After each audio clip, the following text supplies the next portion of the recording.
और एजेंसीज में कहीं कमियां हैं तो बिल्कुल हम उनके खिलाफ एक्शन लेंगे। लाया है ताकि अभी कैंडिडेट जो है मल्टीपल रोल नहीं प्ले करेगा, एक ही बार लिखेगा। तो एग्ज़ाम के बीच में किसी का इंटरनेट चलेगा, एग्ज़ाम के बीच में कोई आके मदद कर सकता है, वो सब अवॉइड करने के लिए हमने सिस्टम बदल के एग्ज़ाम सोल्यूशन के ऊपर हमने एक और सीडैक सोल्यूशन लगाया है। अबाउट एसएससी एग्ज़ाम्स में ये कहना चाहूँगा कि जुलाई 2025 से इस साल के एग्ज़ाम शुरू हुए हैं और इस साल में हमने सिग्निफिकेंट चेंजेस लाए हैं। चेंजेस क्यों लाए हैं? चेंजेस इसलिए लाए हैं कि एग्ज़ाम्स में हमारा हमेशा एक पॉइंट ऑफ कंसर्न था कि माल प्रैक्टिसेस, कुछ माल प्रैक्टिसेस हो रहे थे, जैसे कि एक ही एंटिटी जो है क्वेश्चन भी बनाता है और एग्ज़ाम भी कंडक्ट करता था। तो माननीय कोर्ट ने भी आदेश दिया है कि आपको ऐसा नहीं करना चाहिए, क्वेश्चन कोई और देगा, एग्ज़ाम कोई और करेगा। दूसरी बात यह है कि इम्पर्सनेशन, कोई कैंडिडेट स्क्राइब बन के लिखेगा, कोई कैंडिडेट किसी और के लिए एग्ज़ाम सुपरविजन करेगा, कोई कैंडिडेट 2-3 बार 10 बार एग्ज़ाम लिखेगा। तो इन सब का अवॉइड करने के लिए हमने आधार का प्रावधान लाया है ताकि अभी कैंडिडेट जो है मल्टीपल रोल नहीं प्ले करेगा, एक ही बार लिखेगा। तो एक जो है अभी हमने ये किया है कि सिस्टम में आधार कैंडिडेट ऑथेंटिकेशन के लिए आएगा और दूसरा जो है क्वेश्चंस कहीं और से आ रहेंगे। दूसरी प्रॉब्लम मल्टी शिफ्ट एग्ज़ाम में ये है कि अगर हम, क्योंकि लाखों लोग एग्ज़ाम के लिए लिखते हैं, एग्ज़ाम कई शिफ्ट में करेंगे और अगर एक शिफ्ट आसान है, दूसरा शिफ्ट थोड़ा मुश्किल है, तो कैंडिडेट को नुकसान होना नहीं चाहिए। तो इसलिए हमने पूरा नॉर्मलाइजेशन का तरीका बदला है। अब ये तरीका बदलने के कारण कोई भी कैंडिडेट अपने शिफ्ट में पेपर कैसा है उसके हिसाब से वो कहाँ खड़ा है उसी उसको फ़ायदा मिलेगा। तो अगले शिफ्ट और इसका तुलना नहीं होगा। इसका दूसरा फ़ायदा ये भी है, क्योंकि सबसे पहले ऐसा होता था कि मल्टीपल शिफ्ट एग्ज़ाम में पहले शिफ्ट का पेपर आते ही लोग सब उसके बारे में मीडिया में, सोशल मीडिया में बहस होता है, सबको पता लग जाता था कि ये पूछ रहे हैं, ये पूछ नहीं है, ये नहीं पूछ रहे हैं। तो उसके कारण बाद वाले कैंडिडेट्स को एडवांटेज होता है।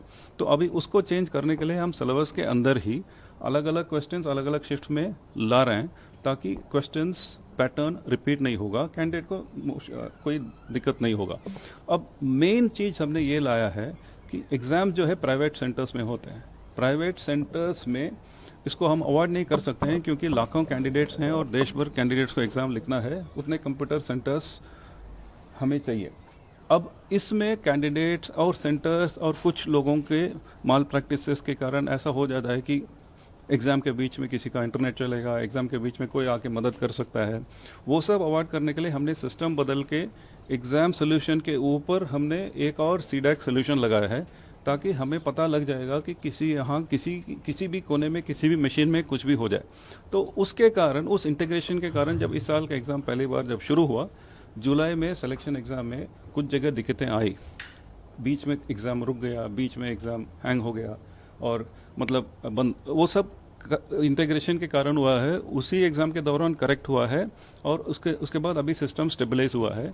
हमने इसीलिए सीजीएल को भी थोड़ा डिफ़र किया है ताकि इसको दोबारा टेस्ट करें, ऑपरेशनली चीज़ें ठीक बने और उसके बाद कंडक्ट करें। सर, धरना जो है वो पहली बार नहीं किया और इससे पहले भी धरना हुआ है, आप क्या कहेंगे उन बच्चों को, स्टूडेंट्स क्या को? मैसेज नहीं, मेरा स्टूडेंट्स को यही मतलब कहना है कि एग्ज़ाम फेयर होना है, एग्ज़ाम ट्रांसपेरेंट होना है, लेकिन एग्ज़ाम मतलब जो भी हम टेक्निकल चैलेंजेस के कारण हम टेक्निकल सोल्यूशन से माल प्रैक्टिस अवॉइड करने के लिए ऐसे चेंजेस ले आ रहे हैं। ये सब करने का एक ही ऑब्जेक्टिव है कि ठीक कैंडिडेट को बिना किसी नुकसान से एग्ज़ाम लिख पाएँ और कोई माल प्रैक्टिस न हो।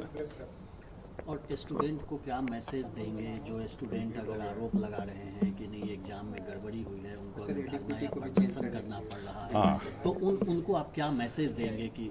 तो मेरा यही कहना है कि जो भी है एग्ज़ाम कौन करवाता है वो दूसरी बात है, क्योंकि मेनली एसएससी का एग्ज़ाम है, एसएससी की जिम्मेदारी है एग्ज़ाम करना और एजेंसी जो है सरकारी नियमों के अनुसार हम एजेंसी सेलेक्ट करते हैं और एक एजेंसी नहीं, लगभग 4 अलग अलग एजेंसी हैं जिसमें जुड़े हुए हैं, सबका अपना अपना रोल है और एजेंसी इसमें कहीं कमियां हैं तो बिल्कुल हम उनके खिलाफ एक्शन लेंगे। क्योंकि जैसे मैंने कहा, कई लोगों का कुछ कंप्लेंट भी आया कि इस एजेंसी के आने के बाद क्वेश्चन ठीक नहीं है। मतलब ये बिल्कुल ठीक नहीं है, क्योंकि कोई भी एजेंसी आएगा क्वेश्चन अब वो नहीं देगा, क्वेश्चन दूसरे सोर्सेज से आ रहे हैं। तो क्वेश्चंस में अगर गलतियां हैं तो वो किसी और की गलतियां, मैं तो कोई गलती को ठीक नहीं कह रहा हूँ, लेकिन ये 4 अलग अलग एजेंसी के साथ जब पैटर्न चेंज हो रहा है, उसका इनिशियल डेज में कुछ इश्यूज थे जो अभी ज़्यादातर एड्रेस हुए हैं, और मुझे कॉन्फिडेंस है कि फ्यूचर में बिना इश्यूज सारे एग्जाम्स करवा सकते हैं। एक सबसे बड़ा कंसर्न रहता है बच्चों का कि बहुत दूर दूर सेंटर्स पड़ जाते हैं, उसको लेकर क्या किस तरह के स्टेप्स हैं? पहले एग्जाम में कुछ सेंटर्स की कमियों के कारण कुछ कैंडिडेट्स को दूर सेंटर्स दिए गए हैं। उसके बाद दूसरे एग्जाम जो स्टेनो एग्जाम हुआ, लगभग 80% कैंडिडेट्स को उनके चुने हुए सेंटर्स दिए गए हैं, और हमने वेबसाइट में भी डाल दिया कि किसको कितने लोगों को क्या सेंटर मिला है। फ्यूचर में भी यही फॉलो करेंगे। लोग देख सकते हैं, कैंडिडेट्स देख सकते हैं कि कितने लोगों को कहाँ सेंटर मिला।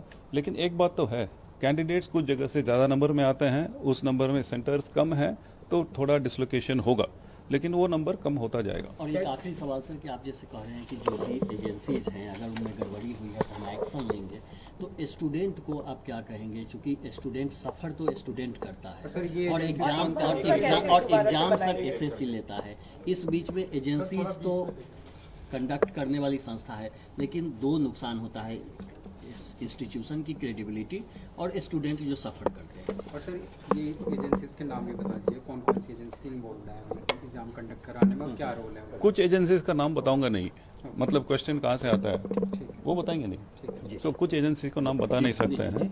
कुछ एजेंसीज हैं जो टीसीएस था, अभी टीसीएस के बदले एक एडुकेटी करके कंपनी एग्जाम कराता है, एग्जाम मॉनिटरिंग एजेंसी है, और एक आईटी सपोर्ट एक एजेंसी है। जैसे मैंने सीडैक का कहा, वो सिक्योरिटी सपोर्ट करता है। ये एजेंसीज है।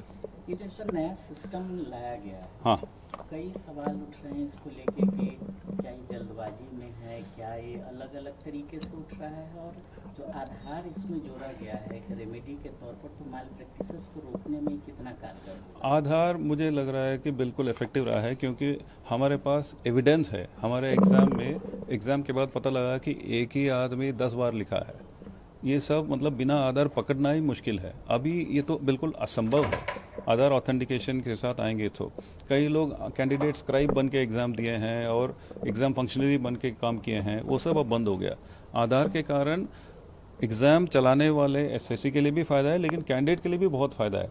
अगर एप्लीकेशन करते वक्त आधार नहीं होता तो फोटो और सिग्नेचर, कई कारण उनका एप्लीकेशन ही मुश्किल होता है। अभी कुछ नहीं है, आधार है तो हम वो सब देखते नहीं है, तो दोनों तरफ फ़ायदा है आधार यूज़ करने में। एक आखिरी सवाल, कितने स्टूडेंट्स हैं जो री एग्जाम दे रहे हैं? नहीं, जैसे अपने वेबसाइट में भी डाला है, एक सिलेक्शन एग्ज़ाम जो लगभग 10 दिन तक हुआ, 30 शिफ्ट तक हुआ, उसमें पहले दिन कुछ इश्यूज थे और जहाँ भी हैंग हुआ था उसमें लगभग 59,000 कैंडिडेट्स को 29 अगस्त को रीशेड्यूल एग्ज़ाम के लिए, उनके लिए एडमिट कार्ड भी सिटी लाइव भी हो गया है। एडमिट कार्ड कल दिया जाएगा।